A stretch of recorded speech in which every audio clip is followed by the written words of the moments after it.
Olá, minhas amigas do coração. Eu fecho os olhos e ainda escuto o barulho daquela tesoura. Tlec, tlec, tlec. Uma tesoura pesada de tosquiar ovelha, daquelas que mal cabiam na mão da minha mãe. E cada vez que o barulho daquele corte volta na minha cabeça, eu sinto o mesmo vento frio batendo na minha nuca pelada, o mesmo cheiro de querosene e medo misturado, a mesma vontade de chorar que eu engoli naquela noite sem fazer barulho nenhum. Meu nome é Susana. Já passei dos 70 e tanto. O cabelo agora é todo branco, ralo nas têmporas. E quando eu passo a mão nele de manhã, diante do espelho, ainda lembro das 2 tranças grossas que minha mãe trançava toda noite antes de eu dormir. Ela sentava no banquinho de peroba, eu sentava no chão entre as pernas dela e ela ia puxando fio por fio com aquela paciência de quem não tinha pressa de nada. Trançava e cantava baixinho uma cantiga que a mãe dela cantava e a mãe da mãe dela também. Eu fechava os olhos e achava que o mundo inteiro cabia ali, naquela cozinha de chão batido, com o lampião fazendo sombra na parede e o cheiro de erva cidreira subindo do bule. Mas naquela noite, minha filha, aquelas mesmas mãos que trançavam meu cabelo com tanto carinho, pegaram a tesoura e cortaram tudo. Cortaram as tranças pela raiz.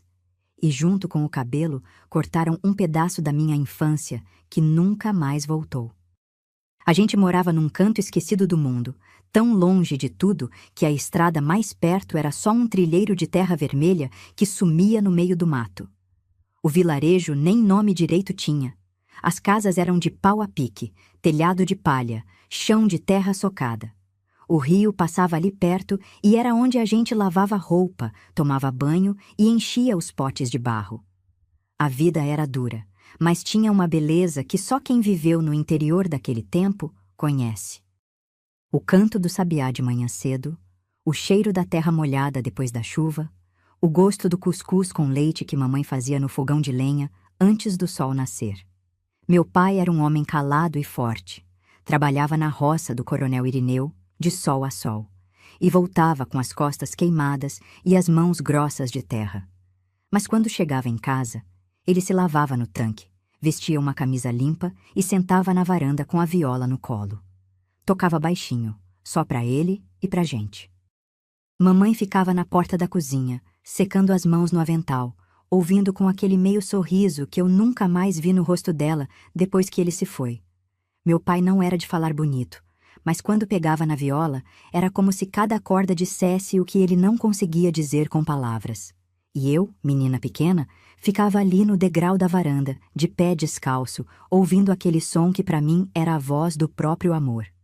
Meu irmão caçula, o Dito, era um menino miudinho, de olhos grandes e riso fácil.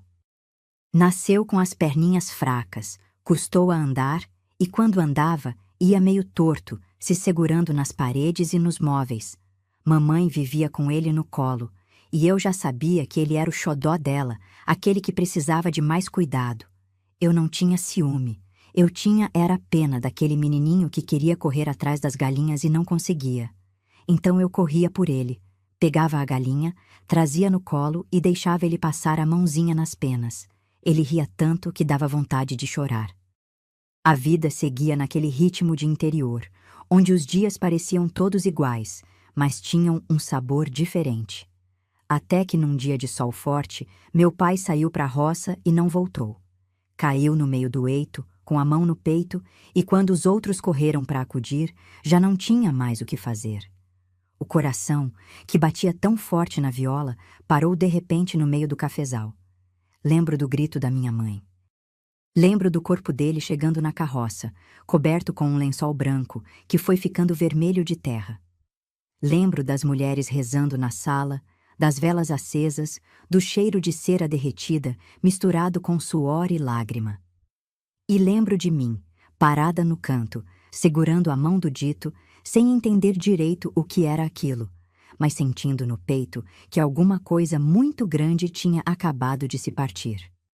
A partir dali, minha mãe ficou sozinha com 2 filhos pequenos, sem marido, sem terra própria, sem ninguém por perto que pudesse dar a mão.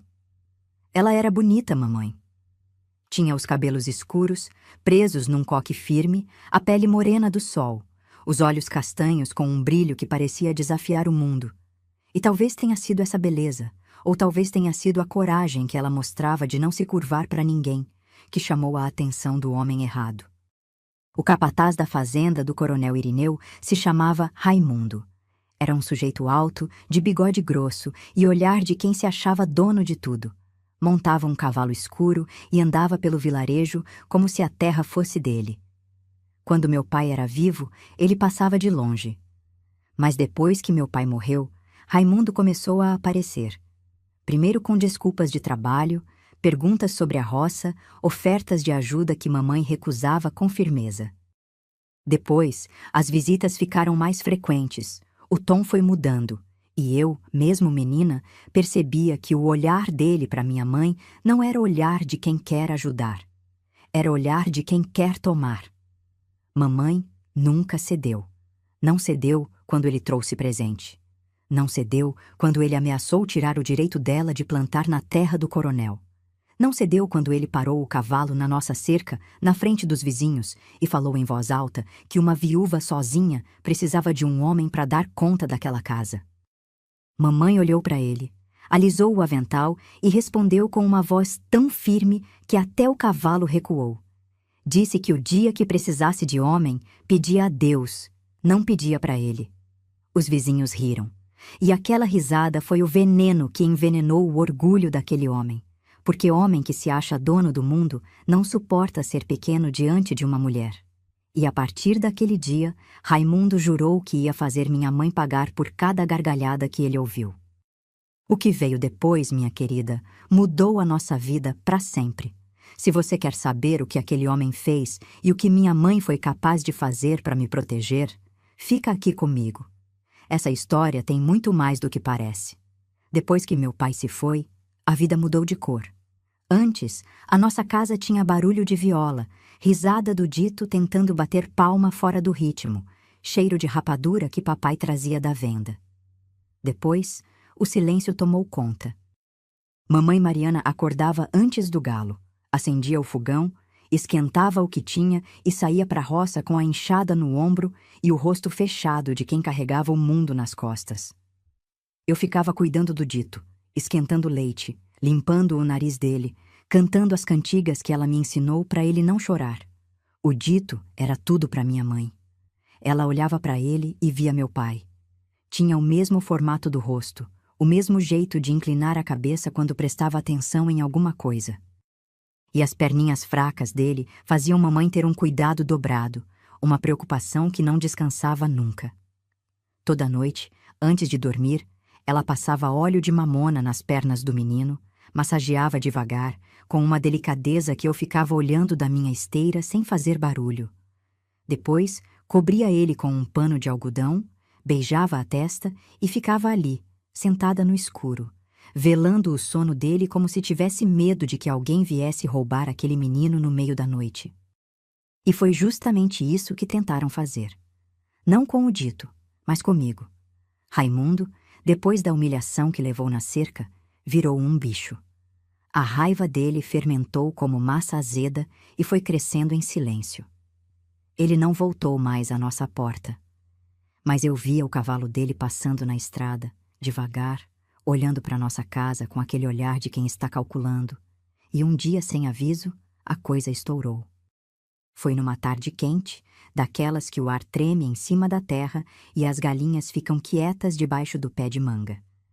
Mamãe tinha ido buscar água no rio e eu estava no terreiro, varrendo o chão com uma vassoura de palha, quando vi a poeira subindo na estrada. Era a charrete do coronel Irineu. 2 homens vinham na frente e Raimundo vinha montado atrás, com aquele sorriso de quem já ganhou a parada.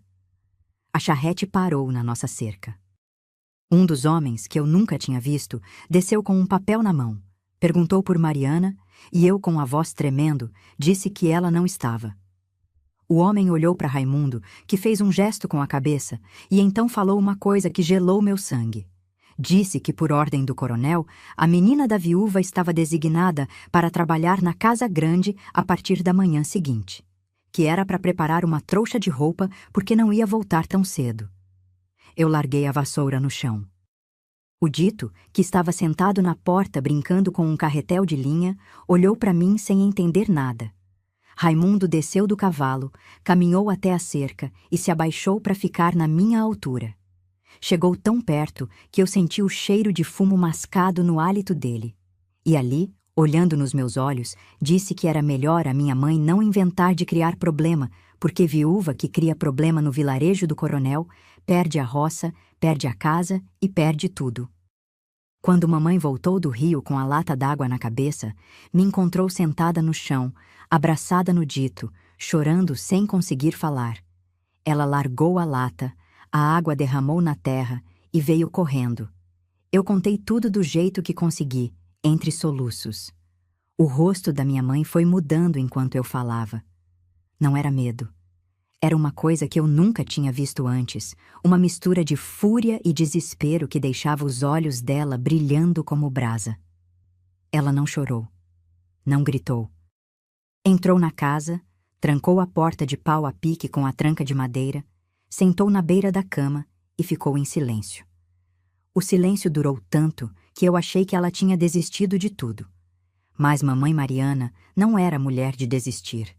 Ela era pensando, calculando, planejando. Quando a noite caiu e o vilarejo inteiro já dormia, alguém bateu na nossa porta com 3 batidas leves, espaçadas. Mamãe abriu sem perguntar quem era, como se já estivesse esperando. Era tio Juca, irmão mais velho dela. Um homem magro, de pele curtida de sol, mãos calejadas e coração do tamanho do sertão. Tio Juca morava numa terrinha uns quilômetros adiante. Vivia da mula que tinha e de uns bicos que fazia nas fazendas vizinhas. Não era homem de muitas posses, mas era homem de palavra. Mamãe deve ter mandado recado por alguém durante o dia, porque tio Juca chegou já sabendo de tudo. Os dois se sentaram na cozinha, com o lampião baixo para não chamar atenção, e ficaram conversando em voz tão baixa que eu, deitada na esteira com o dito dormindo do meu lado, só pegava pedaços. Mas os pedaços que eu pegava eram suficientes para entender que a coisa era grave. Tio Juca conhecia um caminhoneiro de confiança que fazia a rota até a capital do estado vizinho. O homem levava sacas de feijão na carroceria e, por um preço justo, aceitava esconder gente debaixo da lona. Não era a primeira vez que alguém fugia assim daquele vilarejo. A lei do coronel era mais forte que a lei de Deus naquelas terras e quem não se curvava tinha que sumir. Mas tinha um problema. Um problema que eu vi partir o coração da minha mãe ali mesmo, naquela cozinha escura. A viagem seria longa, por estradas de terra esburacada, escondidos debaixo de uma lona pesada, sem parar, sem água, sem ar direito. E o dito, com as perninhas fracas e o peito que chiava toda vez que o tempo mudava, não ia aguentar. O risco era grande demais. Uma criança daquele tamanho, daquele jeito, podia sufocar, podia ter uma crise, podia não resistir aos solavancos. Tio Juca tinha uma solução. A madrinha do dito, Dona Rita, morava num sítio afastado, fora do alcance do coronel. Era mulher de confiança, de fé, que já tinha criado meia dúzia de filhos e sabia cuidar de menino doente. O dito ficaria com ela, escondido, só por uns tempos. Assim que mamãe chegasse na cidade e se arrumasse, tio Juca voltava para buscar o menino e levava ele de jardineira, numa viagem mais calma. Eu vi minha mãe abaixar a cabeça quando tio Juca explicou o plano. Os ombros dela tremeram. Ela apertou as mãos uma na outra tão forte que os nós dos dedos ficaram brancos. Ficou assim um tempo que pareceu durar a noite inteira. Depois, ergueu a cabeça, enxugou os olhos com as costas da mão e concordou. Naquela hora, minha querida, eu entendi uma coisa que só fui compreender de verdade muitos anos depois. Que ser mãe às vezes é escolher qual pedaço do coração vai sangrar primeiro. Mamãe não estava abandonando o dito, estava tentando salvar os dois. Mas para salvar os dois, tinha que se separar de um. E aquela separação, que deveria durar só umas semanas, acabou durando para sempre. Mas isso eu só ia descobrir depois. Naquela noite, o que eu sabia era que a gente ia fugir. E que antes de fugir, mamãe ainda ia fazer uma coisa que eu nunca ia esquecer enquanto tivesse vida. Tio Juca saiu antes do galo cantar. Ia buscar a dona Rita para levar o dito e depois acertar com o caminhoneiro. Mamãe Mariana ficou acordada a noite inteira. Eu sei porque eu também não dormi. Fiquei de olhos fechados, fingindo, mas espiando pela fresta da pálpebra. E o que eu vi foi minha mãe sentada no chão, do lado da esteira onde o dito dormia, passando a mão nos cabelos dele devagarinho, num carinho tão manso que parecia que ela estava tentando gravar na palma da mão a maciez daquele cabelo de menino. De vez em quando, ela levava os dedos até o nariz e cheirava, como se quisesse guardar o cheiro dele dentro de si para não esquecer nunca. O dito dormia com a boca aberta, respirando com aquele chiado fino que a gente já conhecia. As perninhas tortas debaixo do lençol, uma mãozinha fechada perto do rosto. Ele não sabia de nada. Não sabia que aquela era a última noite que ia dormir perto da mãe. Não sabia que, quando acordasse, o mundo dele já ia ter mudado. E mamãe, ali no escuro, sabia de tudo, e mesmo assim não deixou cair uma lágrima. Guardou tudo para dentro, como sempre fez a vida inteira. Quando o céu começou a clarear, aquele tom de cinza que vem antes do rosa da madrugada, tio Juca voltou. Não veio sozinho. Trazia Dona Rita, uma mulher baixa, larga de quadril, com um lenço amarrado na cabeça e um rosário pendurado no pescoço. Dona Rita era a madrinha do dito de batismo, mulher de oração, que morava num sítio tão afastado que nem o coronel sabia que existia. Ela entrou na casa em silêncio, olhou para a mamãe e as duas se abraçaram sem dizer nada. Aquele abraço disse tudo o que precisava ser dito. Mamãe acordou o dito com cuidado. O menino abriu os olhos devagar, esfregou o rosto e sorriu quando viu a mãe. Aquele sorriso, meu bem, é uma coisa que eu carrego aqui dentro do peito como se fosse uma fotografia que não desbota. Mamãe pegou ele no colo, apertou contra o corpo e ficou balançando de um lado para o outro, como fazia quando ele era recém-nascido. Eu vi o queixo dela tremendo. Vi ela morder o lábio de baixo tão forte que deve ter tirado sangue. Mas não chorou. Não podia chorar, porque se chorasse, o dito ia sentir que alguma coisa estava errada e ia começar a gritar, e o barulho podia acordar os vizinhos, e tudo ia por água abaixo. Ela vestiu o menino com a melhor roupinha que ele tinha, uma camiseta de algodão cru que ela mesma tinha costurado, e calçou nele as sandálias de couro que meu pai tinha mandado fazer antes de morrer. Penteou o cabelo dele com o pente de osso, molhando com cuspe porque não tinha mais água no pote. Depois abriu a trouxa que tinha preparado e tirou de dentro um paninho bordado com as iniciais do dito.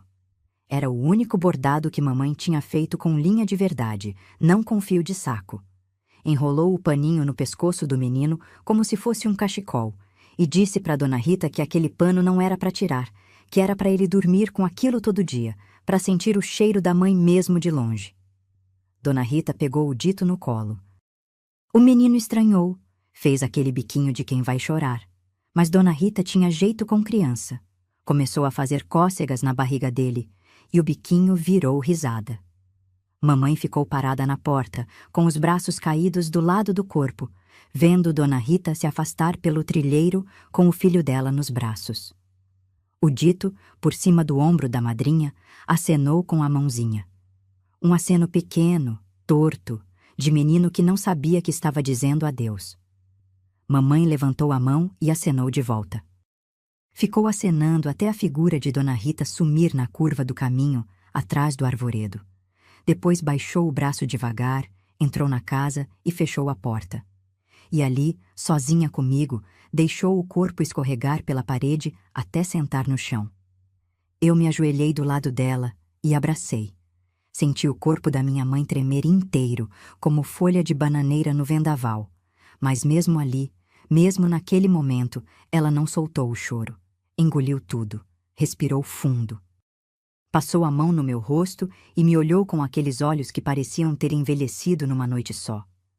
O tempo era curto. Tio Juca já tinha avisado que o caminhão passava ao anoitecer e não esperava ninguém. Mamãe se levantou, lavou o rosto na bacia, prendeu o cabelo firme e começou a preparar o que a gente ia levar. Não era muita coisa. Uma trouxa com 2 mudas de roupa, um pedaço de rapadura, um cantil com água e o paninho bordado com as iniciais do dito. Tudo cabia num saco de estopa. Depois, quando a tarde já estava morrendo e a luz do sol entrava de lado pela fresta da janela, mamãe me chamou e me sentou no banquinho de peroba. O mesmo banquinho onde ela sentava toda noite para trançar meu cabelo. Eu olhei para ela e vi que nas mãos não tinha o pente de osso. Tinha a tesoura de tosquiar. Eu entendi na hora. Entendi antes dela falar qualquer coisa. E senti um frio na barriga que desceu até os pés. Meu cabelo era comprido, grosso, escuro como o dela. Chegava na cintura. Era a coisa mais bonita que eu tinha. A única coisa que as outras meninas do vilarejo elogiavam. Quando eu andava na estrada, as tranças balançavam nas minhas costas e eu me sentia a menina mais rica do mundo, mesmo sendo a mais pobre. Mamãe segurou minha trança da esquerda. Eu senti o puxão leve no couro cabeludo. Depois, o peso da tesoura encostando atrás da orelha. E então, tlec. O primeiro corte. A trança caiu no chão de terra batida como uma cobra morta. Eu olhei para ela no chão e senti que um pedaço de mim tinha caído junto. Mamãe não parou. Pegou a outra trança. Tlec. Mais cabelo no chão. Depois foi aparando o resto com a tesoura. Curto, rente, desigual, como se cortasse pelo de animal. Raspou a nuca com a lâmina do facão, passando cuidado para não cortar a pele. Quando terminou, pegou um punhado de carvão do fogão e esfregou no meu rosto. Nos braços, no pescoço. Depois, abriu a trouxa e tirou uma roupa que eu nunca tinha visto. Calça velha de brim remendada, camisa larga de mescla, chapéu de palha furado. Roupa de moleque de roça. Me vestiu peça por peça, ajeitou o chapéu na minha cabeça e me virou para o espelho partido que ficava pendurado na parede. Eu não me reconheci. A menina das tranças tinha sumido. No lugar dela, tinha um moleque sujo, magro, de olhar assustado. Mamãe se agachou na minha frente, segurou meu rosto com as 2 mãos e me olhou fundo nos olhos. E naquele olhar, sem precisar de palavra nenhuma, eu entendi tudo. Entendi que ela estava destruindo a minha beleza para salvar a minha vida. Que cada corte daquela tesoura doía mais nela do que em mim. E que se existia um amor capaz de cortar as próprias tranças da filha sem derramar uma lágrima, esse amor tinha o nome de Mariana. Tio Juca chegou quando o céu já estava escuro de vez. Eu estava pronta. Mamãe estava pronta. E a noite mais longa da minha vida estava só começando. Tio Juca nos levou pelo trilheiro dos fundos, aquele que passava atrás do cemitério velho e descia até a beira da estrada de terra onde o caminhão ia parar. A noite estava escura de doer, sem lua, sem estrela, o céu tampado de nuvem grossa. Eu tropeçava nas raízes e nas pedras porque não enxergava um palmo adiante do nariz, e mamãe Mariana me segurava pelo braço com uma firmeza que quase me levantava do chão a cada tropeço. Tio Juca ia na frente, com um lampião apagado na mão, porque acender era arriscar demais. Ele conhecia o caminho de cor, cada curva, cada buraco, cada galho baixo. O mato era fechado e os bichos da noite faziam um barulho que me arrepiava os pelos da nuca raspada. Grilo, coruja, sapo coachando e de vez em quando um estalo de galho seco que fazia a gente parar e prender a respiração. Cada barulho podia ser um capanga do Raimundo. Cada sombra podia ser um homem a cavalo. Meu coração batia tão forte que eu tinha certeza que dava para ouvir de longe, como tambor de festa junina. Chegamos na beira da estrada e tio Juca nos escondeu atrás de uma moita de espinheiro. A espera foi pior que a caminhada. O silêncio era tão pesado que eu ouvia a respiração da minha mãe, rápida e curta, e o barulho dos dentes dela batendo, não de frio, mas de medo. Mamãe segurava a trouxa de estopa contra o peito com tanta força que os nós dos dedos ficaram brancos. Os lábios dela se mexiam sem som, pedindo a Deus que o caminhão viesse, que a noite passasse, que a gente chegasse viva do outro lado. Depois de um tempo que pareceu a noite inteira, o chão começou a tremer. Primeiro fraquinho, depois mais forte. A luz dos faróis apareceu lá longe, cortando a escuridão como dois olhos amarelos de bicho grande. O caminhão veio parando devagar, soltando fumaça e fazendo aquele barulho de motor cansado. Tio Juca saiu de trás da moita e fez um sinal com a mão. O motorista, um homem gordo de boné sujo, desceu da cabine, olhou para a gente e fez um gesto com a cabeça para o lado da carroceria. Tio Juca ergueu a lona. O cheiro que saiu dali quase me derrubou. Era um fedor de feijão úmido misturado com óleo de motor, lona mofada e suor velho. As sacas estavam empilhadas dos dois lados, formando um corredor apertado no meio. Era ali que a gente ia viajar, espremida entre as sacas, debaixo daquela lona que não deixava passar nem ar, nem luz. Mamãe subiu primeiro. Tio Juca me ergueu e eu entrei de 4, engatinhando por cima das sacas até chegar no cantinho que mamãe já estava abrindo. Ela tirou 2 sacas do lugar, fez um buraco no meio da pilha e me puxou para dentro. A gente ficou deitada de lado, uma de frente para a outra, tão perto que eu sentia o hálito dela no meu rosto. Mamãe arrumou a trouxa debaixo da minha cabeça como travesseiro e passou o braço por cima de mim. Tio Juca se abaixou na beirada da carroceria. Eu vi o rosto dele recortado pela escuridão, os olhos brilhando de lágrima que ele não deixou cair. Ele segurou a mão da mamãe por um instante, apertou forte e falou baixinho que ia buscar o dito assim que a gente mandasse notícia. Que era para ela ficar em paz, que Deus ia cuidar de tudo. Mamãe apertou a mão dele de volta e assentiu com a cabeça. Não conseguiu falar. Se abrisse a boca, o choro ia sair, e não podia. A lona desceu pesada sobre a gente. O mundo ficou escuro de vez. E o caminhão começou a se mover. As primeiras horas foram um tormento que eu não desejo para ninguém. O solavanco era constante. O corpo batia nas sacas, na madeira da carroceria, no corpo da mamãe. O calor debaixo daquela lona era de sufocar.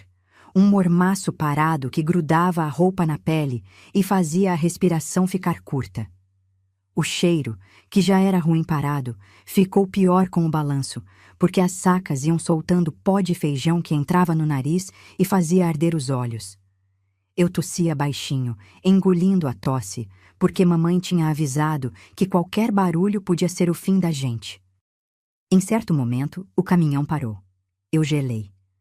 Mamãe me apertou contra o peito e tapou minha boca com a mão. Eu senti o coração dela disparado, batendo contra as minhas costas como martelo em bigorna. Vozes lá fora. Uma conversa entre o motorista e alguém. Risada, barulho de garrafa. O caminhão voltou a andar. Era só uma parada para abastecer. Mas aqueles minutos tiraram um pedaço da minha vida.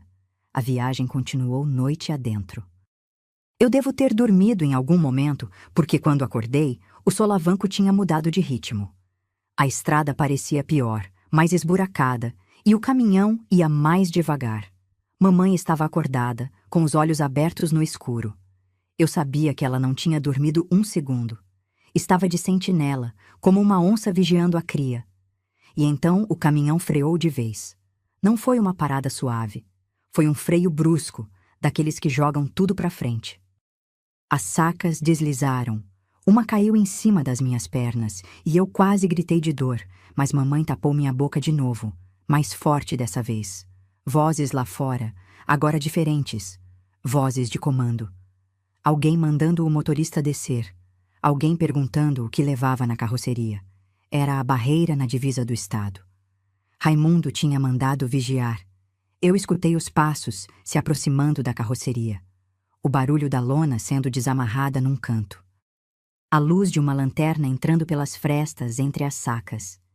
Minha mãe me apertava tão forte que eu mal conseguia respirar. Eu sentia a mão dela tremendo na minha boca. Sentia o suor dela pingando no meu pescoço. Sentia os dedos dela apertando meu ombro com uma força que parecia querer me fundir nela. A lona foi puxada. A luz bateu direto na gente. Eu vi a sombra de um homem se debruçando sobre as sacas, a lanterna varrendo de um lado para o outro. A voz dele era grossa e impaciente.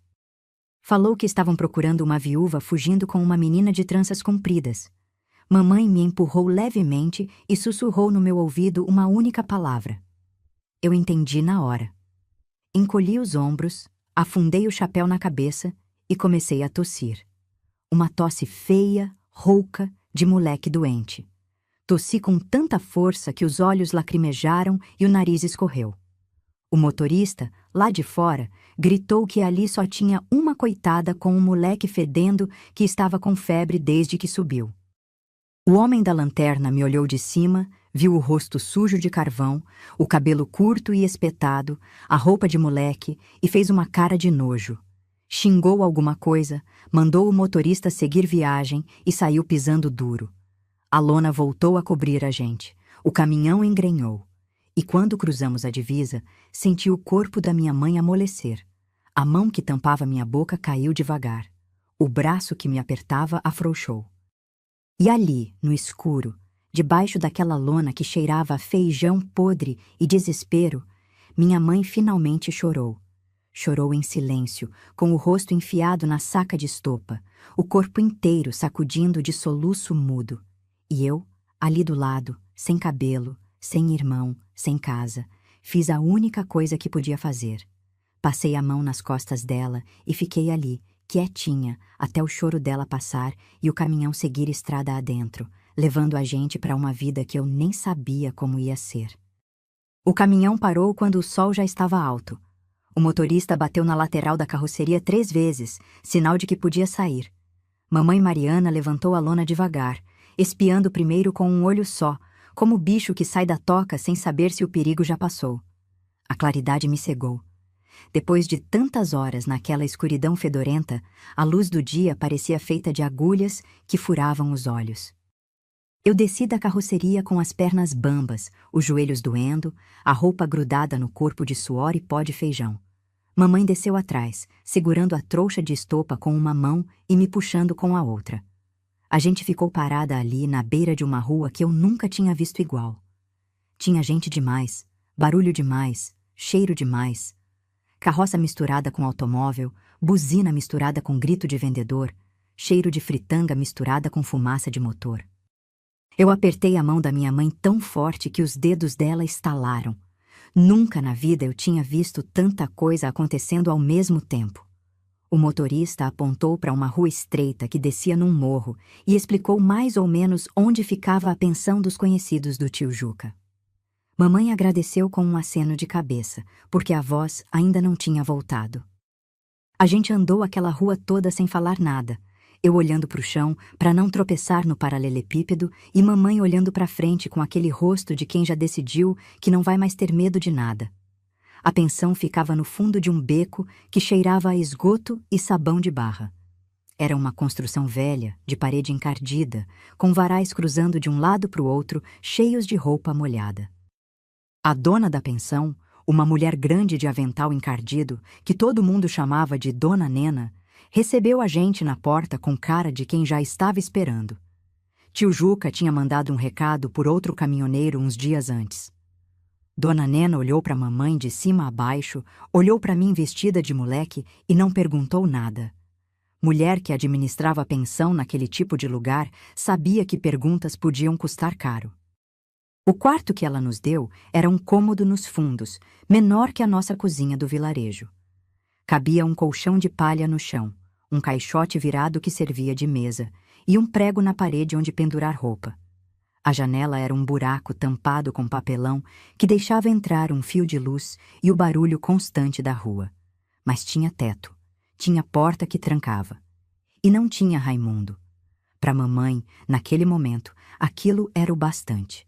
Nos primeiros dias, a gente quase não saiu do quarto. Mamãe ficava sentada no colchão, com as mãos cruzadas no colo, olhando para a parede como se enxergasse alguma coisa que eu não podia ver. Eu sabia o que ela estava vendo. Estava vendo o dito. Estava vendo o aceno da mãozinha torta por cima do ombro da Dona Rita. Estava contando os dias, calculando quanto tempo ia levar para juntar o dinheiro da passagem do meu irmão. Depois de uns dias, mamãe se levantou de madrugada, prendeu o cabelo, amarrou o avental e saiu. Voltou à noite com as mãos vermelhas e inchadas, cheirando a sabão e água sanitária. Tinha arrumado o serviço lavando roupa para fora. Batia roupa no tanque da pensão de madrugada até a hora do almoço. Depois ia para casa de umas famílias do bairro lavar, passar, engomar. Voltava quando o sol já tinha ido embora, com os dedos enrugados de água e as costas doendo de ficar curvada o dia inteiro. Mas trazia umas moedas enroladas num lenço e cada moeda era um pedacinho da passagem do dito. Eu comecei a ajudar no que dava. Dona Nena me deixava varrer a pensão, lavar os pratos da cozinha, buscar água no chafariz da praça. Em troca, ela dava um prato de comida pra gente no almoço. Não era grande coisa, feijão aguado com arroz e às vezes um pedaço de carne seca que mais parecia sola de sapato, mas enchia a barriga e dava força para continuar. O cabelo foi crescendo devagar. Primeiro uma penugem curta que coçava, depois um cabelinho ralo que mamãe molhava e penteava com os dedos toda manhã. Eu ainda usava a roupa de menino, porque mamãe não tinha dinheiro para comprar vestido. E porque na rua, vestida assim, eu chamava menos atenção. As vizinhas da pensão achavam que eu era um moleque franzino e me chamavam pelo nome que mamãe tinha inventado. Eu respondia sem pensar, já acostumada a ser quem eu não era. As cartas de Dona Rita começaram a chegar umas semanas depois que a gente se instalou. Vinham pelo correio, com aquela letra tremida de quem não tinha costume de escrever, e mamãe abria cada uma com uma ansiedade que fazia as mãos dela tremerem. As notícias eram boas. Dona Rita dizia que o Dito estava comendo direitinho, que estava bem de saúde, que brincava com os cachorros do sítio e que só perguntava pela mãe na hora de dormir. Mamãe lia as cartas 2, 3, 4 vezes. Depois guardava debaixo do colchão, na mesma trouxa onde guardava as moedas e o paninho bordado do Dito. Eu via mamãe contar as moedas toda noite antes de dormir. Separava, juntava, contava de novo. Faltava sempre. O dinheiro de lavar roupa era pouco e a cidade era cara. Comida custava mais do que a gente imaginava, e de vez em quando aparecia uma despesa que engolia o que ela tinha guardado. Uma vez eu fiquei doente, com febre alta e dor na barriga, e mamãe teve que gastar quase tudo o que tinha juntado num remédio que o farmacêutico vendeu fiado. Ela chorou naquela noite, escondida debaixo do lençol, achando que eu não escutava. Mas eu escutava tudo. Eu sempre escutava. Foram meses naquela luta. Meses de tanque, sabão, roupa alheia, sol quente, mão rachada. Mamãe emagreceu tanto que a roupa ficou folgada no corpo e os ossos do rosto apareceram. Mas ela não parava, não reclamava. Não falava em desistir. A única coisa que a movia era o pensamento de trazer o Dito de volta. Todo o resto, a saudade, o cansaço, a fome, ela empurrava para debaixo do tapete e seguia em frente com aquela força que eu nunca entendi de onde vinha. Até que um dia, depois de contar as moedas pela 1000ª vez, mamãe me olhou e eu vi nos olhos dela uma coisa diferente. Não era a tristeza de sempre, era um brilho. O dinheiro tinha dado. Finalmente tinha dado. E naquela mesma semana, mamãe mandou um recado pro tio Juca, pedindo que fosse buscar o nosso menino. A espera que veio depois foi a pior da minha vida. Cada dia que passava era um século. Eu ficava na porta da pensão, olhando para a rua, esperando ver tio Juca aparecendo com o Dito pela mão. Mamãe lavava roupa com uma energia diferente, cantarolando baixinho as cantigas que cantava pro Dito dormir. Até Dona Nena percebeu que alguma coisa tinha mudado e perguntou se a gente ia receber visita. Mamãe sorriu. Fazia tempo que eu não via aquele sorriso.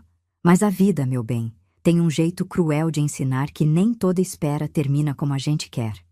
E o que chegou naquela jardineira, naquela tarde que eu nunca vou esquecer, não foi o que mamãe esperava. Eu estava sentada na soleira da pensão, descascando mandioca para Dona Nena, quando ouvi o barulho da jardineira parando na esquina. O coração disparou na hora. Larguei a faca, larguei a mandioca e saí correndo com os pés descalços no paralelepípedo quente. Mamãe Mariana, que estava no tanque dos fundos torcendo um lençol, deve ter sentido alguma coisa, porque apareceu na porta da pensão antes mesmo de eu chegar na esquina, com as mãos ainda pingando água de sabão e o avental encharcado. A jardineira era velha, daquelas com a lataria amassada e a pintura descascando. Soltava uma fumaceira escura pelo cano de trás e rangia toda vez que alguém descia. Eu fiquei na ponta dos pés, o pescoço esticado, procurando o rosto do tio Juca entre as pessoas que desciam com trouxas e sacolas. E então eu vi. Tio Juca apareceu na porta da jardineira, com o chapéu sujo de poeira e o rosto fechado de um jeito que eu nunca tinha visto nele. Não era cansaço de viagem. Era outra coisa. Uma coisa que fez minhas pernas pararem de andar antes da minha cabeça entender por quê. Tio Juca desceu o degrau devagar. E nos braços dele, enrolado num cobertor de algodão apesar do calor que fazia, vinha o Dito. Não vinha andando. Não vinha segurando a mão do tio. Vinha carregado, a cabeça molinha encostada no ombro do meu tio, os olhinhos fechados, o corpinho tão miúdo dentro daquele cobertor que parecia ter encolhido desde a última vez que eu tinha visto. Mamãe deu um passo, depois outro. Depois, saiu num desespero que eu nunca mais vi igual, atravessando a rua sem olhar para lado nenhum, quase derrubando um homem que vinha com uma carroça de verdura. Ela parou na frente do tio Juca e olhou para o Dito. O rosto dela se desmanchou. Não foi de uma vez. Foi aos poucos, como parede de barro que vai rachando com a chuva até cair inteira. Primeiro o queixo tremeu. Depois os olhos se encheram. Depois a boca se abriu sem sair som nenhum. Ela estendeu os braços e tio Juca passou o Dito para ela. Mamãe encostou o menino no peito e eu vi que ele respirava. Mas uma respiração fraca, curta, entrecortada, que fazia um chiado fino que lembrava a porta velha rangendo no vento. O corpinho estava quente de febre. A pele, que sempre foi morena de sol, estava de uma palidez de cera. E o cheiro que vinha dele não era cheiro de menino. Era cheiro de doença, de suor azedo, de coisa que está se apagando por dentro. Mamãe entrou na pensão carregando o Dito como se ele fosse feito de vidro. Dona Nena, que era mulher de atitude, já estava esquentando água e separando panos limpos. Mamãe deitou o menino no colchão do nosso quarto, tirou o cobertor sujo e o que eu vi por baixo fez meu estômago embrulhar. O Dito estava magro de um jeito que eu não sabia que gente viva podia ser.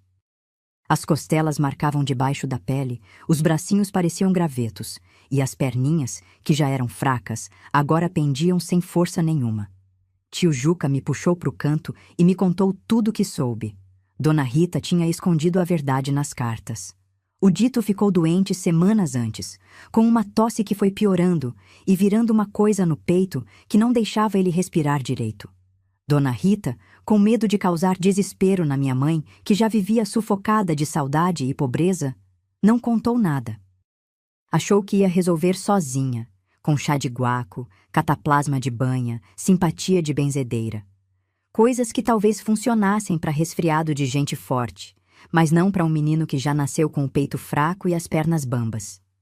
Quando o tio Juca chegou no sítio da Dona Rita para buscar o Dito, encontrou o menino de cama, queimando de febre, o peito chiando tão alto que dava para ouvir do terreiro. Dona Rita chorava de joelhos, pedindo perdão, dizendo que achou que ia passar, que não quis causar mais sofrimento. Tio Juca não perdeu tempo com desespero. Enrolou o menino no cobertor, subiu na primeira jardineira que encontrou e viajou sem parar, rezando o caminho inteiro para chegar a tempo. Mas a viagem era longa. Estrada de terra, poeira, solavanco. E cada hora que passava, o Dito ia ficando mais quieto, mais mole, mais longe. Mamãe não saiu do lado dele. Passou o pano úmido na testa do menino a noite inteira. Dava água com colher na boca dele, pingando devagar porque ele não tinha força para engolir direito. Orava baixinho, com a testa encostada na testa do filho, como se a fé pudesse passar de um corpo para o outro pelo toque. Eu fiquei sentada no canto do quarto, abraçando os joelhos, sem conseguir fazer nada, além de olhar e pedir a Deus que não levasse meu irmão. De madrugada, o Dito abriu os olhos. Foi a primeira vez desde que chegou que ele pareceu enxergar alguma coisa de verdade. Olhou para a mamãe e eu vi o canto da boquinha dele se mexer. Não chegou a ser um sorriso. Foi mais como uma lembrança de sorriso, um fantasma daquela risada que ele dava quando eu trazia a galinha para o colo dele. Mamãe pegou a mãozinha dele e levou até o próprio rosto, encostando os dedos do menino na bochecha molhada de lágrima. O Dito fechou os olhos de novo. Deu um suspiro tão pequeno que quase não fez barulho. E o chiado parou. O peito dele ficou quieto. A mãozinha na bochecha da mamãe ficou mole. E o silêncio que tomou aquele quarto foi o pior silêncio que eu já ouvi em toda a minha vida. Mamãe ficou parada, imóvel, os olhos abertos, olhando para o rosto do Dito como se estivesse esperando ele abrir os olhos de novo. Como se aquilo não pudesse ser verdade. Como se a qualquer momento o peito do menino fosse voltar a subir e descer, e o chiado ia voltar e tudo ia ficar bem. Mas o peito não subiu, o chiado não voltou. E o Dito, meu irmãozinho de riso fácil e perninhas tortas, se foi. Tio Juca, que estava encostado no batente da porta, tirou o chapéu e abaixou a cabeça. Dona Nena, que tinha vindo ver se precisava de alguma coisa, fez o sinal da cruz e saiu em silêncio. E eu, minha querida, eu fiquei ali no canto, com a boca aberta e um buraco no peito que até hoje não fechou. Porque saudade de irmão não é como outra saudade qualquer. É uma saudade que cresce junto com a gente, que envelhece junto, que ocupa o lugar de todas as conversas que a gente nunca teve, de todos os natais que ele não viu, de todos os sobrinhos que ele nunca me deu. Mamãe só soltou o grito quando o sol nasceu. Um grito que saiu do fundo de um lugar que eu nem sabia que existia dentro de uma pessoa. Um grito que acordou a pensão inteira, que fez os cachorros da rua latirem e os vizinhos virem bater na porta. E dentro daquele grito estava tudo. A culpa de ter ido embora. A culpa de ter deixado o menino. A culpa de ter demorado a juntar o dinheiro. A culpa de ter confiado nas cartas. A culpa de ser mãe e não ter conseguido proteger o filho. Aquela culpa, eu vi, se plantou no peito da minha mãe naquele dia e nunca mais saiu. E eu fico pensando até hoje, meu bem. A madrinha do meu irmão escondeu a doença dele para não causar mais sofrimento na minha mãe. Dona Rita achou que estava protegendo mamãe do desespero. Mas será que ela agiu certo? Ou será que, se tivesse contado a verdade logo, minha mãe teria dado um jeito de buscar o Dito a tempo? Eu não sei a resposta. Passei a vida inteira virando essa pergunta de um lado para o outro e nunca cheguei num lugar de paz. Então eu pergunto para você, o que você faria no lugar da Dona Rita? Escondia para poupar ou falava para dar chance de salvar? Me conta, que eu quero muito saber. O Dito foi enterrado num cemitério de gente pobre, daqueles onde as covas não têm lápide, só uma cruz de madeira fincada na terra com o nome escrito a lápis. Mamãe Mariana não tinha dinheiro para caixão.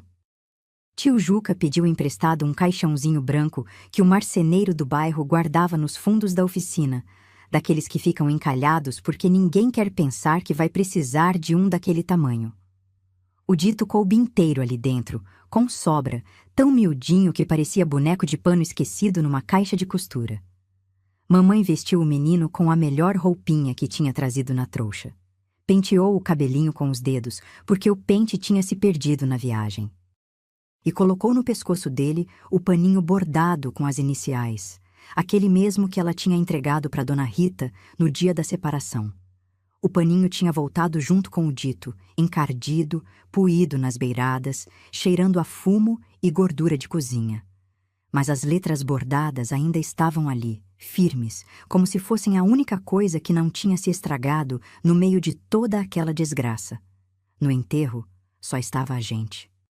Mamãe, eu, tio Juca, Dona Nena e um padre velho que fez uma oração curta porque tinha outro enterro esperando. Não teve choro de multidão, não teve cortejo, não teve vizinha trazendo comida para casa. O Dito foi embora do mundo do mesmo jeito quieto que ele vivia, sem fazer barulho, sem incomodar ninguém. Depois do enterro, mamãe voltou para a pensão e não levantou do colchão durante dias. Ficava deitada de costas, olhando para o teto de telha-vã, com o paninho bordado do dito apertado na mão e os olhos secos de quem já chorou tudo o que tinha para chorar. Não comia, não bebia, não falava. Eu levava a caneca de água e deixava do lado dela, e quando voltava, a caneca estava no mesmo lugar, cheia, sem um gole tirado. Dona Nena tentou ajudar do jeito que sabia. Fazia caldo de galinha, que era o remédio dela para tudo, e trazia no prato fundo, fumegando, com aquele cheiro que normalmente faz qualquer estômago acordar. Mamãe virava o rosto para a parede. Dona Nena deixava o prato e saía balançando a cabeça, resmungando baixinho que mulher nenhuma devia passar por aquilo. Tio Juca ficou uns dias antes de voltar. Ele se sentia culpado também. Eu via no jeito que ele andava pelo corredor da pensão, de cabeça baixa, arrastando os pés, sem conseguir olhar nos olhos de ninguém. Ele tinha prometido que ia buscar o dito a tempo. Tinha jurado na mão da irmã que o menino ia ficar bem. E a promessa tinha se partido junto com a respiração do meu irmão naquele colchão de palha. Na véspera de ir embora, tio Juca se sentou do lado de mamãe e ficou ali em silêncio um tempo longo. Eu estava no canto do quarto, fingindo que dormia, mas escutando tudo. Ele falou baixo que a culpa não era dela, que ela tinha feito o que qualquer mãe faria, que se tivesse levado o dito na carroceria, o menino podia ter morrido na estrada, no sufoco, na poeira. Que não existia escolha certa naquela situação, que qualquer caminho ia machucar. Mamãe ouviu tudo sem se mexer. Depois, ainda de costas, falou a única coisa que eu a ouvi dizer naqueles dias. Falou que Deus sabia de todas as coisas, mas que ela, mulher de carne e osso, ia carregar aquele peso até o último dia. E pediu para o irmão não falar mais nisso. Tio Juca foi embora no dia seguinte. Na porta, segurou minha mão e me olhou com aqueles olhos cansados de homem que viu coisa demais em pouco tempo. Me pediu que cuidasse da minha mãe, que não deixasse ela definhar, que fizesse ela comer. Eu assenti com a cabeça, séria, sentindo nos ombros o peso de uma responsabilidade que era grande demais para uma menina do meu tamanho. E foi o que eu fiz. Nos dias que se seguiram, eu virei a mãe da minha mãe. Acordava cedo, esquentava água, levava para ela. Sentava na beira do colchão e ficava falando. Falava qualquer coisa, bobagem de rua, história que Dona Nena tinha contado, barulho que o gato da pensão tinha feito de madrugada. Falava sem parar, porque o silêncio me dava medo. O silêncio da minha mãe era pior que o choro. O choro pelo menos sai e leva embora um pouco da dor. O silêncio guarda tudo dentro, vai apertando, vai comprimindo, até que a pessoa toda vira uma panela de pressão prestes a estourar. Um dia, já fazia tempo que o dito tinha ido, eu voltei da rua com um ramo de flores do mato que tinha achado crescendo numa frincha do muro.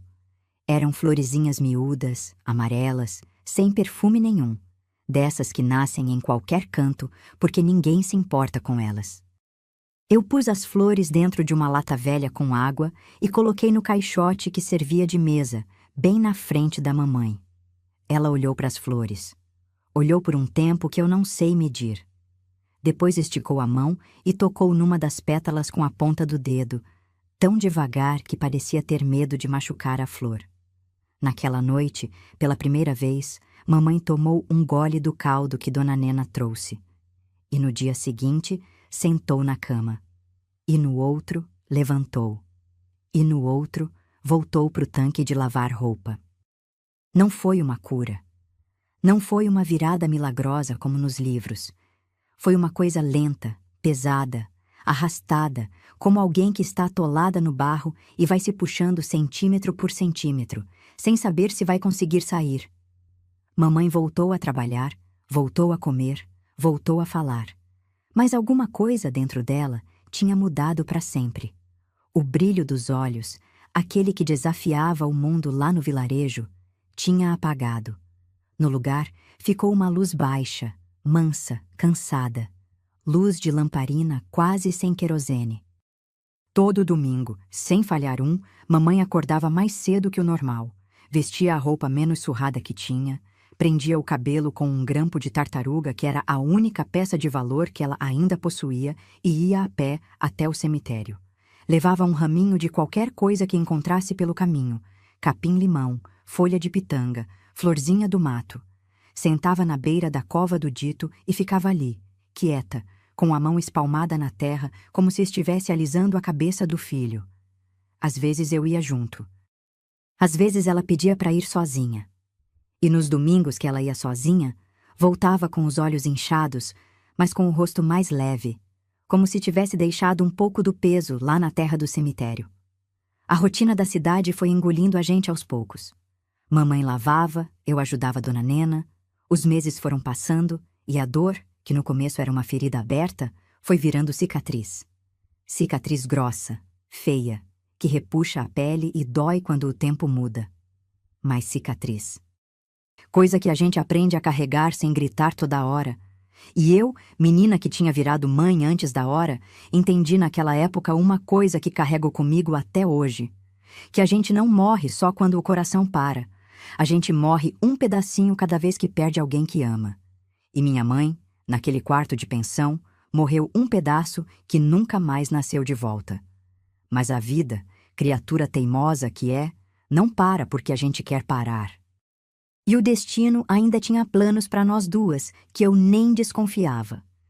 Eu fui crescendo naquele beco de pensão, entre varais de roupa e panelas de alumínio, aprendendo a ler com os pedaços de jornal que Dona Nena usava para forrar a mesa da cozinha.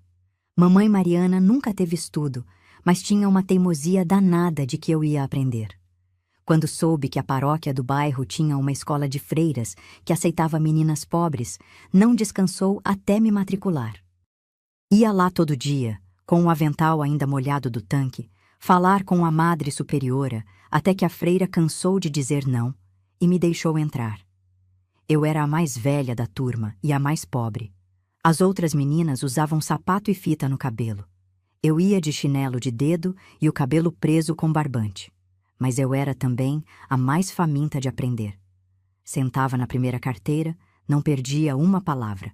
Copiava tudo no caderno que mamãe comprou com o dinheiro de um mês de roupa lavada. As letras foram entrando na minha cabeça como sementes em terra boa.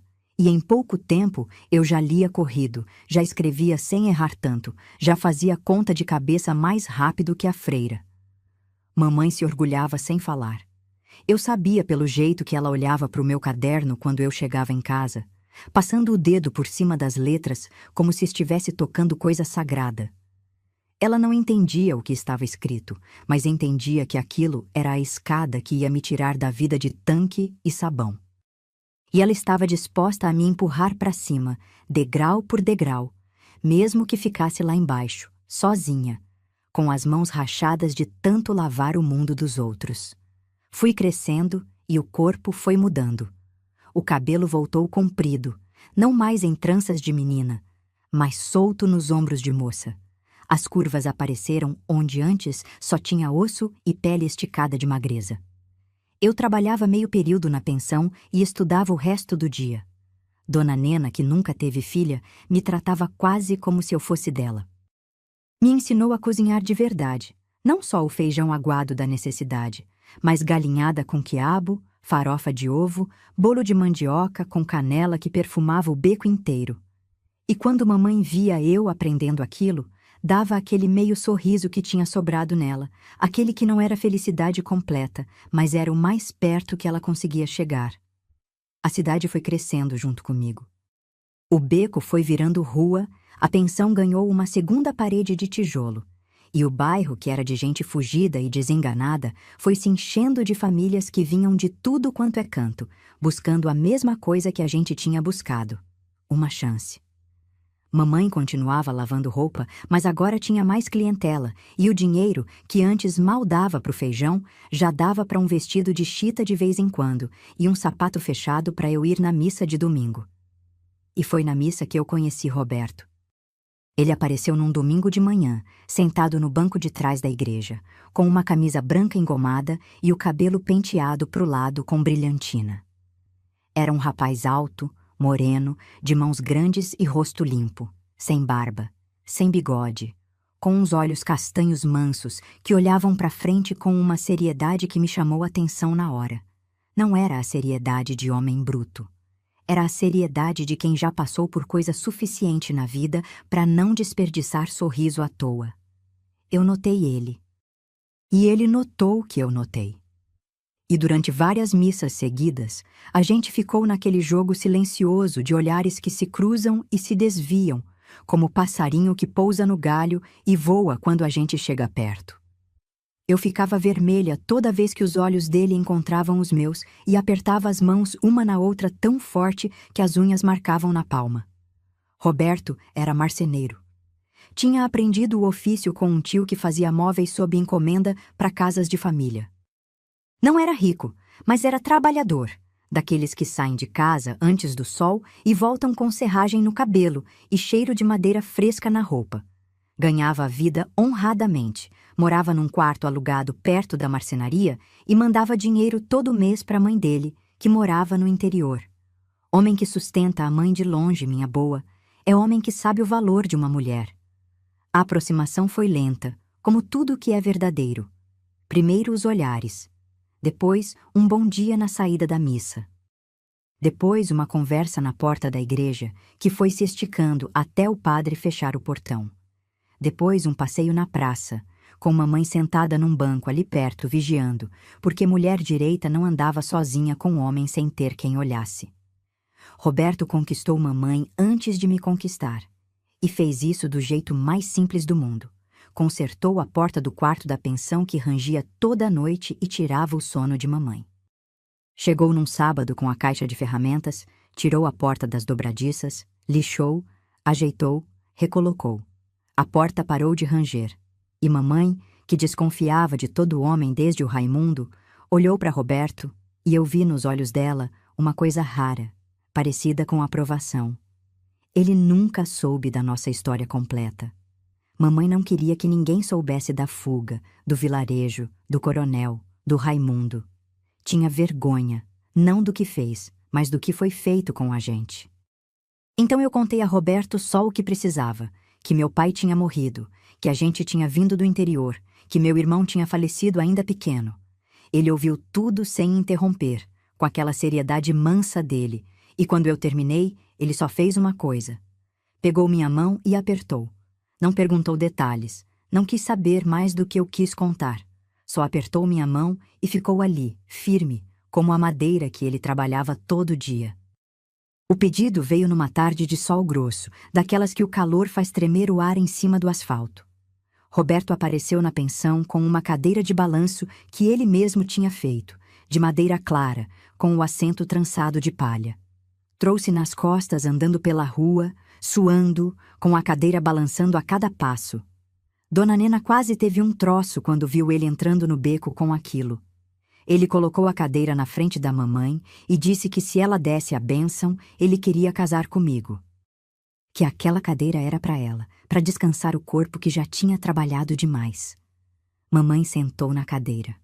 Balançou devagar, sentindo a madeira lisa, o rangido suave do balanço. Olhou para Roberto. Olhou para mim e fez que sim com a cabeça, devagar, com os olhos brilhando de uma coisa que eu não via neles fazia tempo. Naquela cadeira de balanço, minha querida, mamãe finalmente descansou pela primeira vez desde que o dito se foi. E eu, vendo ela ali, balançando devagar com as mãos descansadas no colo, entendi que a vida, depois de tanto tirar, finalmente estava começando a devolver. O casamento foi simples, como tudo na nossa vida.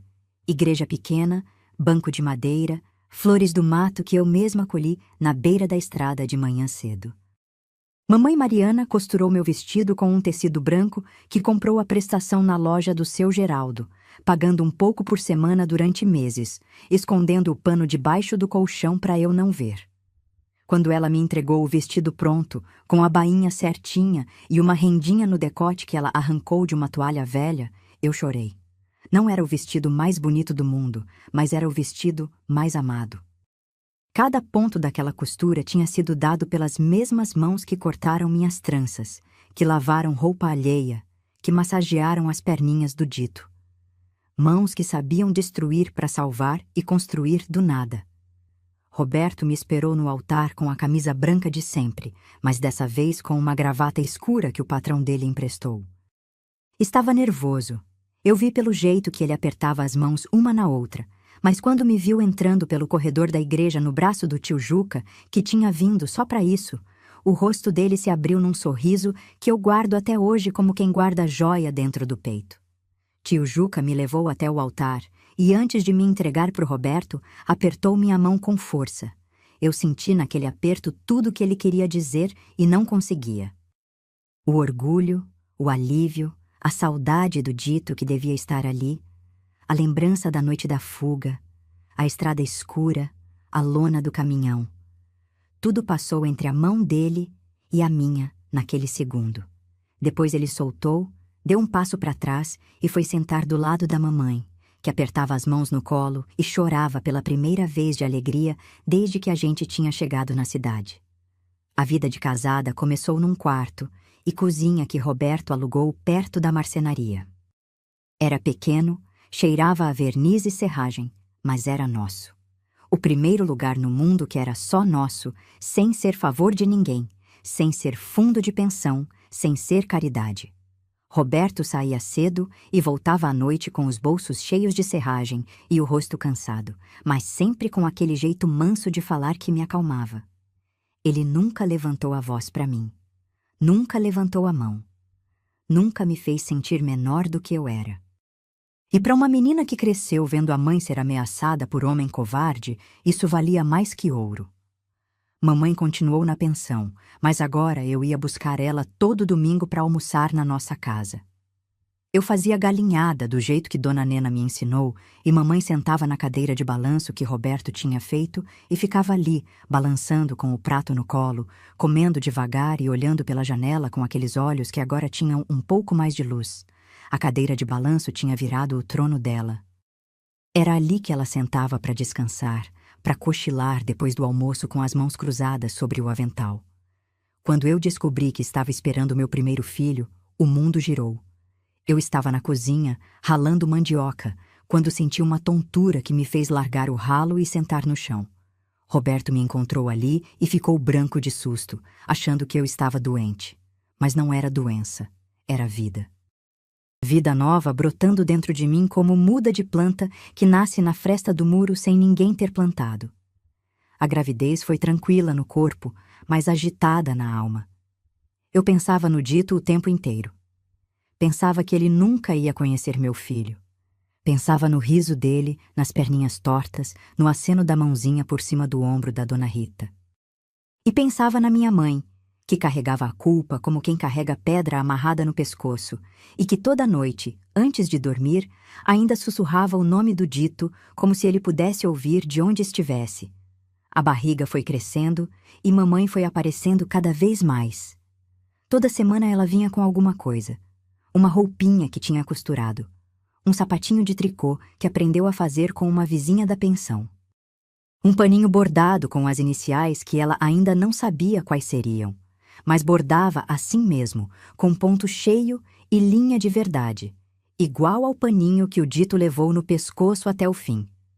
Eu via ela bordando e sabia que cada ponto era uma conversa com o filho que se foi. Cada laçada de linha era um pedido de perdão que ela fazia em silêncio. O menino nasceu numa madrugada de chuva. Chuva grossa, daquelas que fazem barulho no telhado de zinco e enchem as sarjetas em minutos. A parteira era uma mulher velha do bairro, de mãos firmes e voz de comando, que mandava eu respirar e empurrar como se eu estivesse arando terra. Roberto ficou do lado de fora, andando de um lado para o outro, rezando alto, batendo a mão na parede toda vez que eu gritava. E mamãe ficou do meu lado, segurando minha mão, enxugando meu suor com um pano úmido, falando baixinho no meu ouvido que ia ficar tudo bem, que ela estava ali, que não ia sair de perto. Quando o menino nasceu e soltou o primeiro choro, a parteira levantou ele no ar e eu vi. Era miudinho. Tinha os olhos apertados, a boca aberta, os bracinhos se mexendo no ar como se estivesse tentando agarrar o mundo. E quando a parteira limpou ele e colocou no meu peito, Eu olhei para o rosto daquele recém-nascido e vi uma coisa que me tirou o fôlego. O formato do rosto, a inclinação da cabeça, o jeitinho de franzir o nariz. Era o Dito. Não era o Dito, eu sabia, mas era como se um pedacinho dele tivesse voltado, escondido dentro daquele bebê, para lembrar a gente de que o amor não morre, só muda de endereço. Eu olhei para a mamãe. Ela estava parada ao lado da cama, com as mãos juntas na frente do peito, olhando para o bebê com uma expressão que eu nunca tinha visto no rosto dela. Não era só alegria, era espanto, era reconhecimento. Era como se ela estivesse vendo um fantasma feito de carne e osso, um milagre embrulhado em pano de algodão. Eu estendi o bebê para ela. Mamãe pegou o menino com um cuidado que parecia que estava segurando nuvem. Encostou o nariz no cabelinho ralo dele e cheirou. Ficou cheirando aquele bebê como quem respira pela primeira vez depois de ficar muito tempo debaixo d'água. E eu disse o nome dele. Disse que aquele menino se chamava Benedito. O nosso Dito. Mamãe olhou para mim. Os olhos dela transbordaram. Não de tristeza, não de culpa, não de saudade. De uma coisa que eu não sei nomear, mas que estava entre a gratidão e a redenção. Ela apertou o neto contra o peito e balançou devagar, do mesmo jeito que balançava na cadeira, e eu ouvi ela cantando. Cantando baixinho, quase sem voz, a mesma cantiga que cantava quando trançava meu cabelo na cozinha de chão batido, com o lampião fazendo sombra na parede e o cheiro de erva cidreira subindo do bule. Naquela madrugada de chuva, meu bem, nasceu mais do que um menino. Nasceu uma segunda chance. E a culpa que mamãe carregava não sumiu, porque culpa de mãe não some, mas ganhou uma companhia. Ganhou um Dito novinho, de pulmão forte e choro alto, que veio ao mundo para provar que nem toda história que começa com perda precisa terminar com ela. O pequeno Benedito mudou a casa toda. O silêncio que ainda morava nos cantos foi embora quando aquele menino começou a chorar de madrugada, a rir de manhã, a gritar de tarde. Roberto, que era homem calado de natureza, virou outro.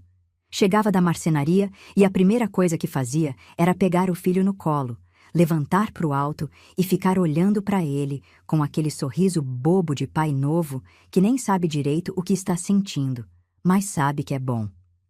Mamãe Mariana, essa então, floresceu. Não encontro outra palavra. Ela floresceu como o pé de roseira que todo mundo achava que tinha morrido e que, de repente, depois de uma chuva inesperada, brota de novo com força. Toda manhã ela aparecia na nossa porta com alguma coisa para o neto. Um chocalho que ela fez de lata e feijão. Um bonequinho de pano costurado com retalho. Uma camisinha nova com bordado na gola. E sempre, sempre o colo. O colo de Mariana era o lugar favorito do Benedito no mundo inteiro. O menino podia estar chorando nos braços de qualquer pessoa, mas bastava a avó pegar que ele se acalmava na hora, como se o coração dela tocasse uma música que só ele sabia ouvir. E as perninhas do nosso Dito novo eram fortes. Fortes como as do primeiro nunca puderam ser.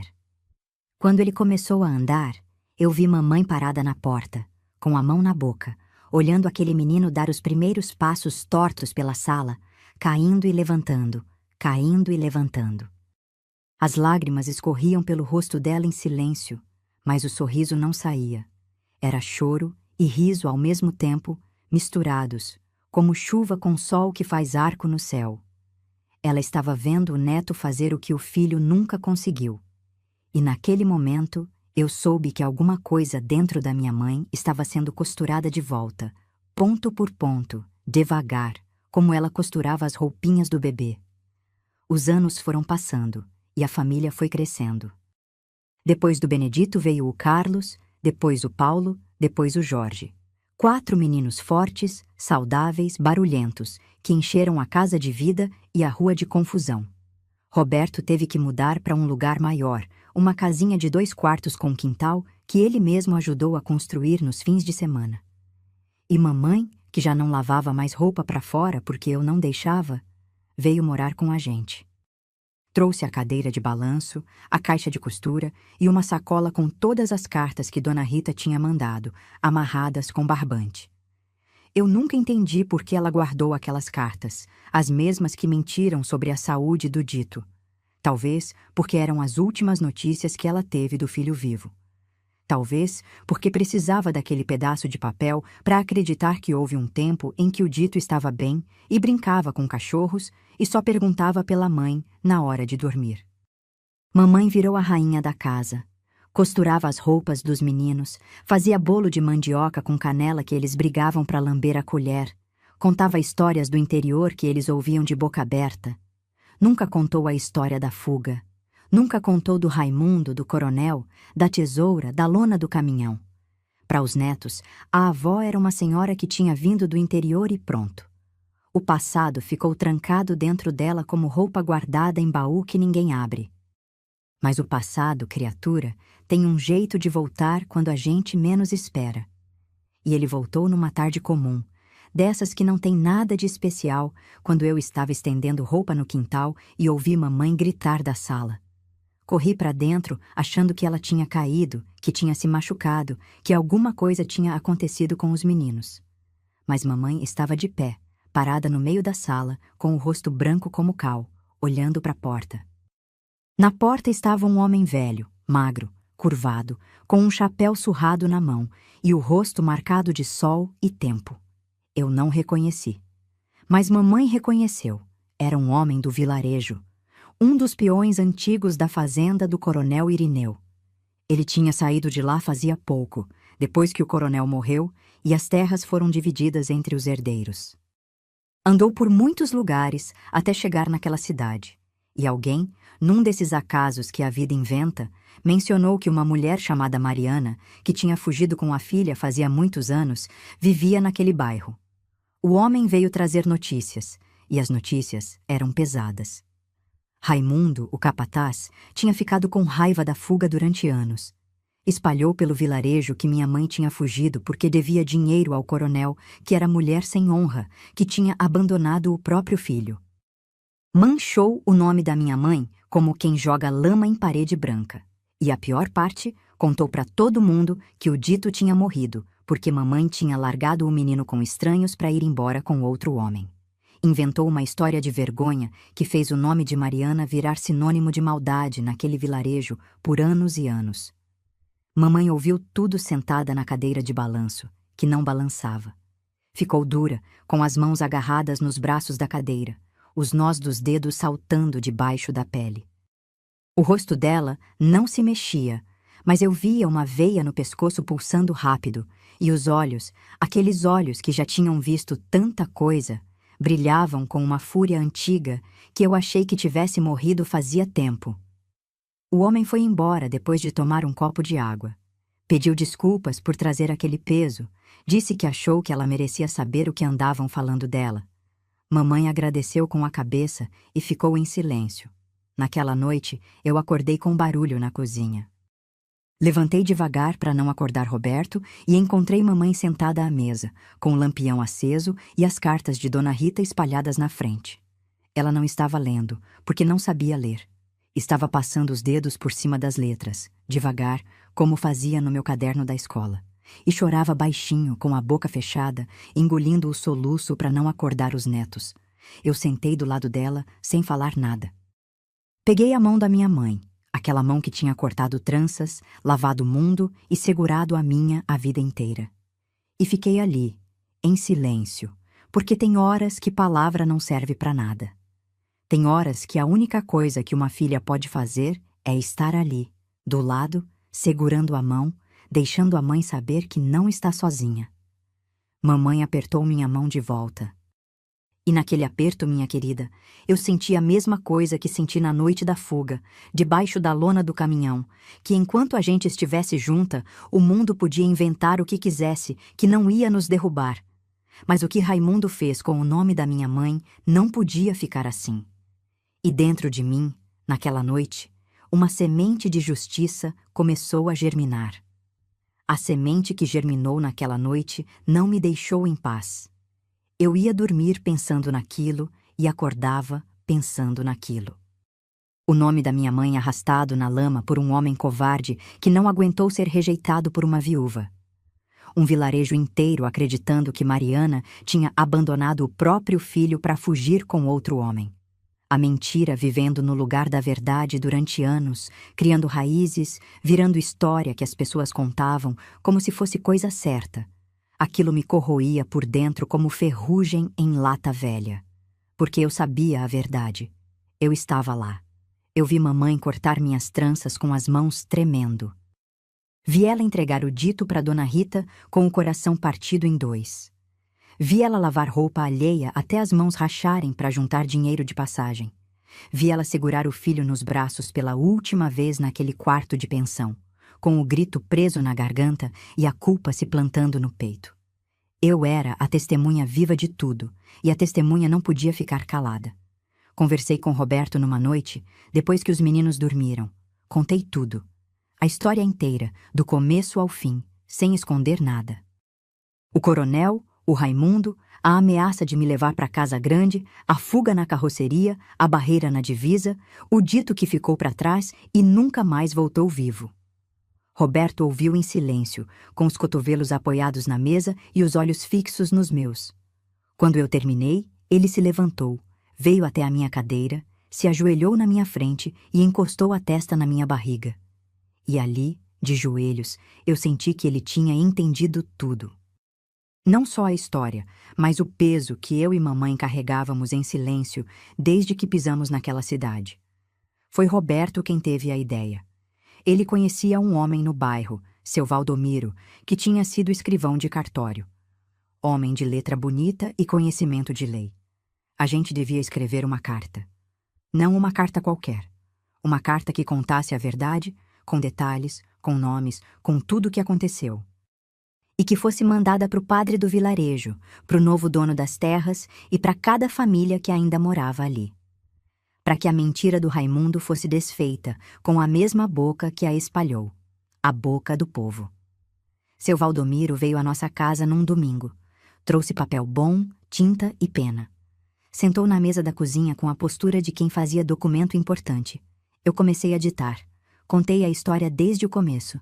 Cada pedaço, cada noite, cada dor. Seu Valdomiro ia escrevendo com letra firme, parando de vez em quando para limpar os óculos que embaçavam, e eu sei que embaçavam não de suor, mas de lágrima que ele disfarçava. Mamãe não sabia da carta. Eu não contei porque conhecia minha mãe. Ela ia dizer que deixasse quieto, que o passado já tinha passado. Mariana era mulher de engolir a dor e seguir andando, mas eu não era. Eu tinha aprendido com ela a ter coragem, mas tinha aprendido sozinha que coragem às vezes é não aceitar o silêncio. A carta ficou pronta depois de 3 domingos. Seu Valdomiro leu em voz alta para mim e para Roberto, e quando ele terminou de ler, o silêncio na cozinha era tão grosso que dava para cortar com faca. Era a nossa vida inteira ali, em palavras escritas com tinta no papel, e ouvir aquilo de fora como se fosse a história de outra pessoa, me fez perceber pela primeira vez o tamanho do que minha mãe tinha feito. Não era só uma fuga. Era um ato de amor tão grande que não cabia naquele papel. Mandamos a carta pelo correio. 3 cópias. Uma para o padre, uma para o novo fazendeiro, uma para o dono da venda, que era o maior fofoqueiro do vilarejo e que, por isso mesmo, ia espalhar a verdade mais rápido que qualquer outro. A resposta demorou semanas. Eu já estava quase achando que as cartas tinham se perdido quando chegou um envelope grosso, com letra de padre, cheirando a incenso. O padre escreveu de volta. Contou que tinha lido a carta na sacristia e ficado abalado. Que muitas pessoas já desconfiavam que a história do Raimundo era mentira, mas ninguém tinha coragem de falar. Que o Raimundo, àquela altura, já era um homem acabado, doente, largado pela mulher que tinha casado com ele por medo. Vivia sozinho numa casa, caindo aos pedaços, bebendo e falando sozinho. O coronel já tinha morrido, as terras divididas e o poder que sustentava a maldade daquele homem tinha virado pó. O padre contou também que leu trechos da carta na missa de domingo, sem citar o nome do Raimundo, mas contando a história de uma mãe que fugiu para salvar a filha e perdeu o filho no caminho.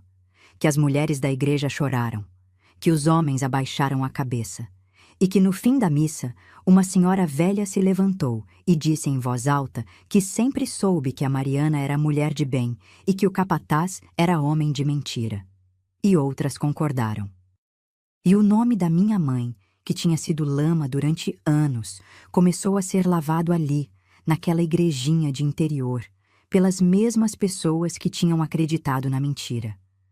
Quando eu li a carta do padre, chorei tanto que Roberto teve que me segurar para eu não cair da cadeira. Chorei de alívio, de raiva que finalmente encontrava saída, de orgulho da minha mãe que merecia aquela justiça desde o primeiro dia. Eu guardei a carta do padre dentro da Bíblia e esperei o momento certo. Não podia ser na frente dos meninos, não podia ser de surpresa, não podia ser quando mamãe estivesse cansada, tinha que ser num momento de paz, de chão firme. O momento veio num domingo de sol. Os meninos tinham ido com Roberto para a praça, a casa estava quieta, e mamãe balançava na cadeira com as mãos no colo, os olhos fechados, o rosto banhado pela luz dourada que entrava pela janela. Eu puxei uma cadeira e sentei na frente dela. Ela abriu os olhos e me olhou com aquele jeito de quem já sabe que a filha vai falar coisa séria. Eu tirei a carta da Bíblia e comecei a ler para ela. Li devagar, parando em cada frase, dando tempo para cada palavra entrar. Li o que o padre escreveu. Li que as mulheres choraram na missa. Li que a senhora velha se levantou e defendeu o nome dela. Li que o Raimundo estava acabado, sozinho, destruído pela própria maldade. Mamãe ouviu tudo sem se mexer. A cadeira parou de balançar. As mãos ficaram apertadas uma na outra. Quando eu terminei de ler, olhei para ela e vi uma coisa que nunca mais esqueci. O rosto da minha mãe estava molhado de lágrima, mas os olhos tinham um brilho que eu não via desde antes da fuga. Era o brilho de quem foi devolvida a si mesma, de quem finalmente ouviu o mundo dizer o que ela sempre soube, mas nunca pôde provar, que ela era uma boa mãe, que tudo o que fez, fez por amor. E que a mentira, por mais que dure, não resiste quando a verdade resolve falar. Mamãe não falou nada. Só esticou os braços e eu me joguei neles como menina pequena, como naquela noite na pensão, quando ela caiu sentada na parede depois que o dito se foi. Ficamos abraçadas ali, no meio da sala, com o sol entrando pela janela e a cadeira de balanço vazia atrás de nós, ainda se mexendo sozinha, devagar, como se o próprio dito estivesse ali, balançando. Mamãe Mariana viveu muitos anos depois daquele domingo em que eu li a carta do padre para ela. Viveu para ver o Benedito crescer, ir para a escola, aprender a ler e escrever o que ela nunca pôde. Viveu para ver o Carlos entrar no seminário e depois mudar de ideia e virar professor de criança, que no fundo é quase a mesma coisa. Viveu para ver o Paulo abrir uma oficina mecânica com as próprias mãos e o Jorge estudar contabilidade e ser o primeiro da família a usar gravata todo dia. 4 homens formados, cada um com sua vida, cada um carregando no sangue a teimosia da avó e a mansidão do avô que eles nunca conheceram, mas que vivia dentro de cada gesto calado do pai deles. Mamãe costurou roupinha para cada neto que nasceu. Cada um ganhou um paninho bordado com as iniciais, feito com linha de verdade e ponto cheio, igual ao que o dito levou no pescoço. Era o jeito dela de dizer que cada criança que chegava era um pedaço do menino que se foi, uma sementinha daquele riso que ficou parado no tempo. E quando os bisnetos começaram a aparecer, ela já não enxergava direito para bordar, mas sentava na cadeira de balanço com a agulha na mão e fazia o ponto de memória, sem olhar, sem errar, como se os dedos soubessem o caminho sozinhos. A cadeira de balanço que Roberto fez nunca saiu daquela casa. O assento de palha foi trocado 3 vezes, a madeira foi envernizada de novo, um dos braços rachou e Roberto consertou com tanto capricho que ficou mais bonito que antes. Era naquela cadeira que mamãe sentava toda a tarde, com o paninho bordado do dito no colo, olhando pela janela o quintal onde os netos brincavam. E quando o vento batia na cortina de renda que ela mesma tinha costurado, eu via ela fechar os olhos e sorrir. E eu sabia que naquele momento ela estava ouvindo alguma coisa que a gente não ouvia. Talvez o chiado fino do dito dormindo. talvez a viola do meu pai na varanda, talvez a cantiga da minha avó, lá de um tempo tão antigo que só existia dentro da memória dela. Mamãe se foi numa madrugada de outubro, com cheiro de jasmim entrando pela janela. Não sofreu. Dormiu na cadeira de balanço depois do jantar, com o paninho do dito no colo e as mãos cruzadas sobre ele, e simplesmente não acordou. Quando eu fui chamar ela de manhã e vi o rosto sereno, sem dor, sem medo, sem culpa, eu não gritei. Não caí. Não desabei como ela desabou quando perdeu o dito. Eu me ajoelhei do lado dela, segurei aquela mão que já estava fria e agradeci. Agradeci por cada trança cortada, por cada lona suportada, por cada tanque de roupa alheia, por cada moeda contada no escuro, por cada domingo no cemitério com a mão na terra, por cada ponto bordado, por cada cantiga cantada baixinho para ninar a dor. Nós enterramos mamãe do lado do dito. Roberto mandou fazer uma lápide de pedra, coisa simples, mas digna, com o nome dela e o do menino juntos, porque era assim que tinha que ser. Mãe e filho, lado a lado, descansando finalmente no mesmo lugar, depois de uma vida inteira, separados pela maldade dos homens e pela teimosia do destino.